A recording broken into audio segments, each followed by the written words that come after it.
Khổ.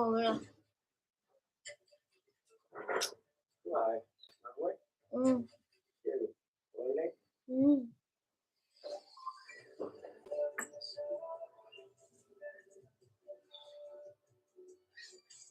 પણ આમાં શેર કેતે કરે share screen window share. Oh, okay. Let's read Bhagvatam.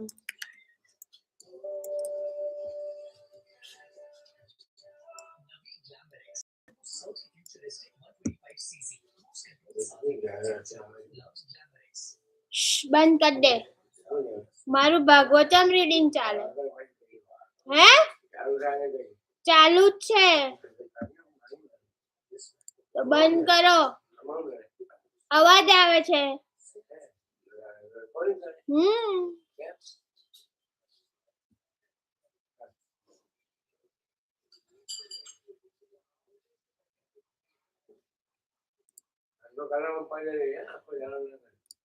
Punishment and reward of Kali.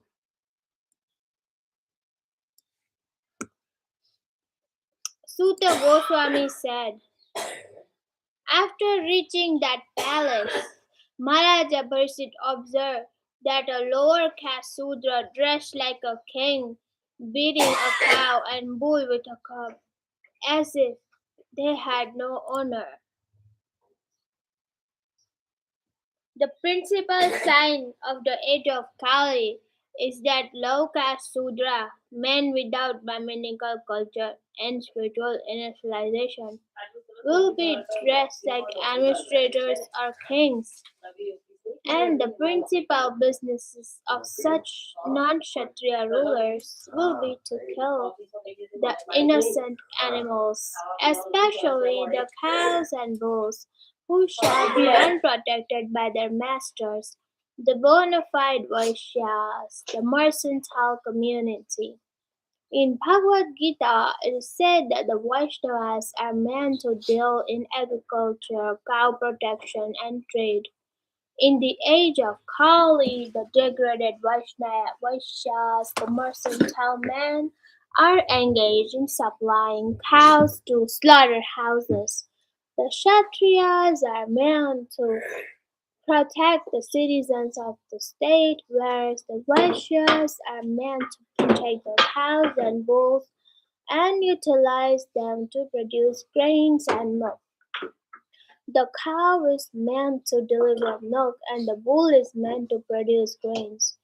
But in the age of Kali, Shudra class of men are in the post of administrators, and cows and bulls are mothers and fathers, unprotected by Vaishyas, are subjected to slaughterhouses organized by Shudra administrators. The bull was as white as the lotus flower. He was terrified of the Sudra who was beating him, and he was so afraid that he was standing on one leg, trembling and urinating. The next symptom of the age of Kali is that the principles of religion, which are all spotlessly white, like the white lotus flower, will be attacked by the uncultured Sudra population of the age. They may be descendants of Brahmana or Kshatriya forefathers, but in the age of Kali, for want of sufficient education and culture of Vedic wisdom, such as Sudra-like population will defy the principles of religion, and persons who are religiously endowed will be terrified by such men. They will declare themselves as adherents of non-religious principles, and many ism and cults will spring up in Kali Yuga, only to kill the spotless bull of religion. The state will be declared to be secular or without any particular principle of religion, and as a result there will be total indifference on the principles of religion. The citizens will be free to act as they like without respect for Sadhu, Shakta, Guru. The bull standing on one leg indicated, excuse me, that the principles of religions are gradually diminishing. Even the fragmental existence of religious principle will be embarrassed. So many obstacles, as if in trembling condition of falling down at any time.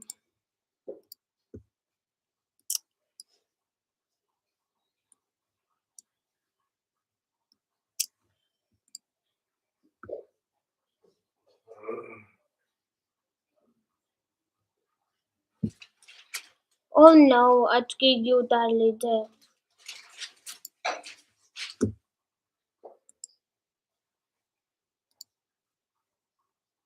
Although the cows is beneficial because one can draw religious principles from her, she has now rendered poor and calfless.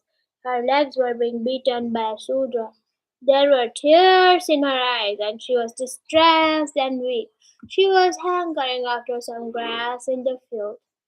The next symptom of the age of Kali is distressed condition of cow. Milking the cow means drawing the principles of religion in a liquid form. The great rishis and munis would live only on milk.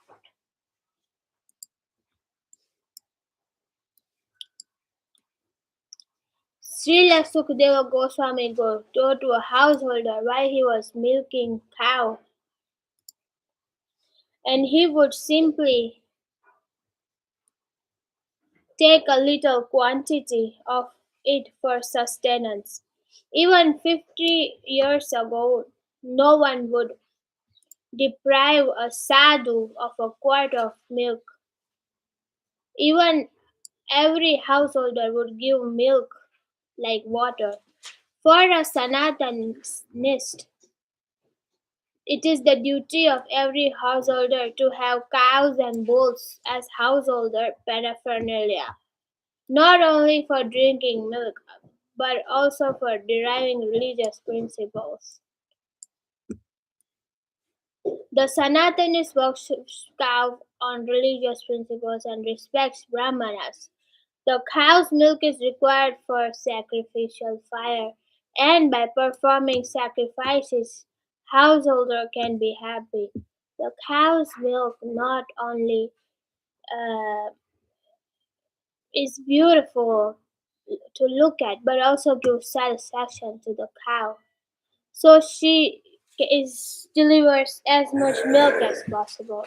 But in Kali Yuga, cows are separated from cows as early as possible for the purpose which may not be mentioned in these pages of Srimad Bhagavatam.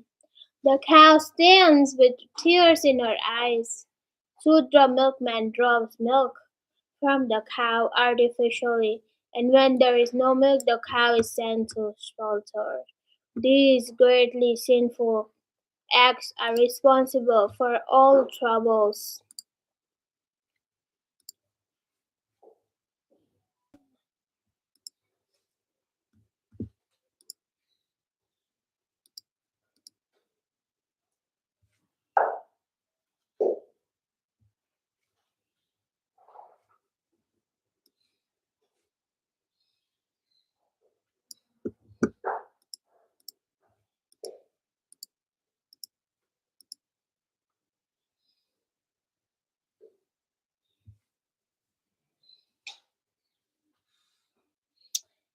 नहीं था तो share.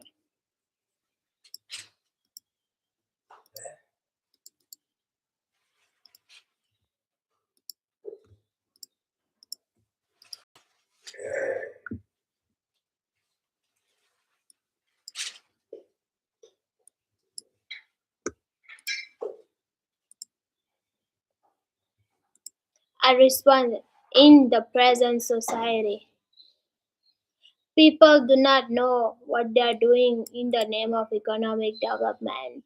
The influence of Kali will keep them in darkest ignorance.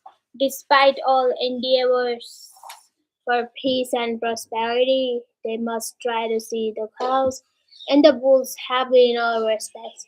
Foolish people do not know how one earns happiness by making the cows and bulls happy, but it is a fact by the law of nature. Let us take it from authority of Srimad Bhagavatam and adopt the principles for total happiness of humanity. Maharaja Parishit, well equipped with arrows and bows and seated on a gold embossed chariot, spoke to him with a deep voice, sounding like thunder.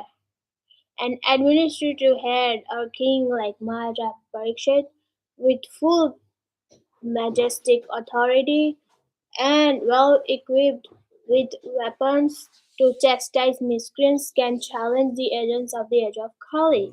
Then only will it be possible to counteract the degraded age. And in the absence of such strong executive heads, there is always disruption of tranquility. The elected Showbarrel executive head, as representative of the degraded public, cannot be equal with a strong king like Maharaj Parishad. The dress or style of royal order does not count. It is one's action which are counted. Oh, who are you? You appear to be strong, yet you dare to kill. Within my protection, those who are helpless. But your dress, you pose yourself to be a godly man, but you, by your deeds, you are opposed the principles of thrice born Kshatriyas. Brahmana, Kshatriya, Vaishyas are called twice born. Because of these higher classes of men, there is one birth by parental conjugation, and there is another birth for cultural rejuvenation by spiritual initiation from a bona fide acharya or spiritual master. So a Kshatriya is also twice born. Like a Brahmana, it is his duty to give protection to helpless. Kshatriya king is considered to be representative of God to give protection to helpless and chastise the miscreants. Whenever there are anomalies in this routine work by the administrators, there is an incarnation of the Lord to re-establish the principles of godly kingdom. In the age of Kali, the poor helpless animals, especially the cows, which are meant to receive all sorts of protection from administrative heads, are killed without restriction. Thus, the administrative heads under whose noses such things happen are representatives of God in name only. Such powerful administrators are rulers of the poor citizens by dress or artifice, but factually they are worthless, lower class men without cultural access of twice born. No one can expect justice or equality of treatment from once born. Therefore, in the age of Kali, everyone is unhappy due to maladministration of the state. The modern human society is not twice born but spiritual culture. Therefore, the people's government by the people who are not twice born must be a government of Kali in which everyone is unhappy.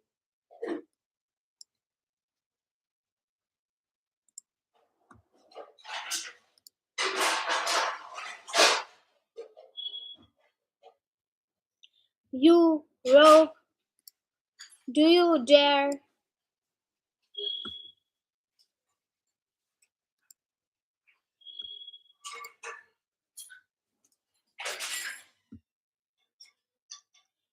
to beat an innocent cow because Lord Krishna and Arjuna, the carrier of Gandharva, are out of sight?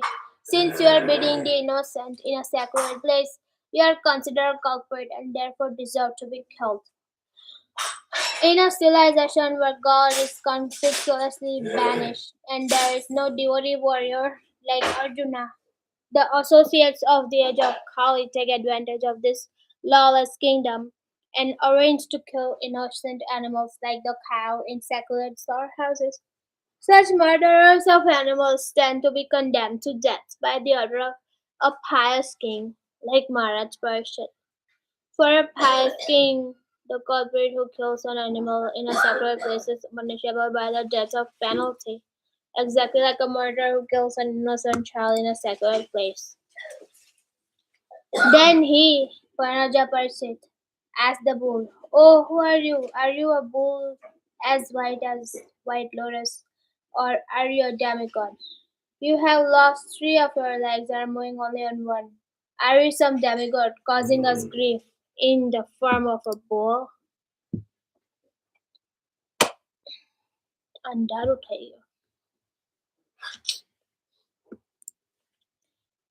At least up to the time of Maharaja Parsit, nobody could imagine the wrecked condition of the cow and the bull. Maharaja Parsit therefore was astonished to see such a horrible scene. He inquired whether the bull was not a demigod, and assuming such a wrecked condition to indicate the future of the cow and the bull.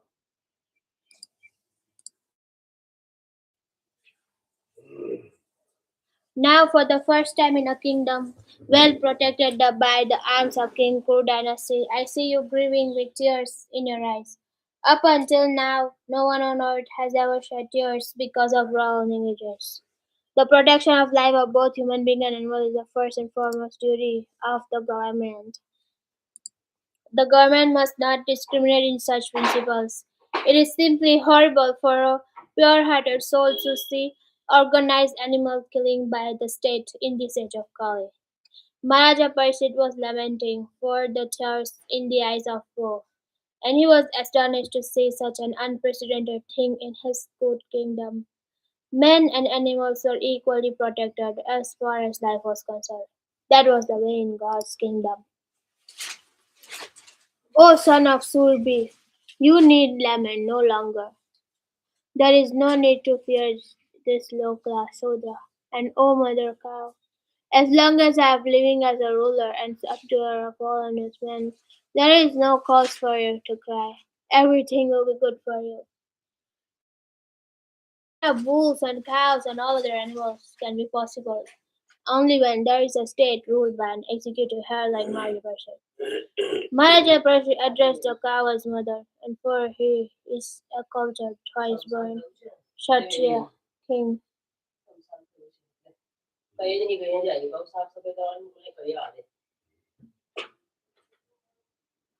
Surbi is the name of the cow, which exists in the spiritual planet and are especially reared by Lord Krishna himself. As men are made after a farmer featured in the Supreme Lord, so also the cows are made after form and features of the Sufi cows in the spiritual kingdom. In the material world, the human society gives all protection to human beings, but there is no law to protect descendants of Sufi. Who can give all protection to men by supplying miracle food and but Maharaja Parishit and Pandavas were fully conscious of the importance of cows and bulls, and they were prepared to punish the cow killer with all chastisement, including that there are sometimes been agitation for the production of the cow, but for one to pass excessive heads and civil laws, the cows and the bulls are not good protection. The human soil should recognize the importance of cow and bull and thus give all protection to these important animals. Following the footsteps of Maharaja Parishit, for protecting the cows and Brahminical culture, the Lord who is very kind, the cow and the Brahmanas, Go Brahmacharya, will be pleased with us and will bestow upon us real peace. Oh, chaste one, okay, it's really nice reading this.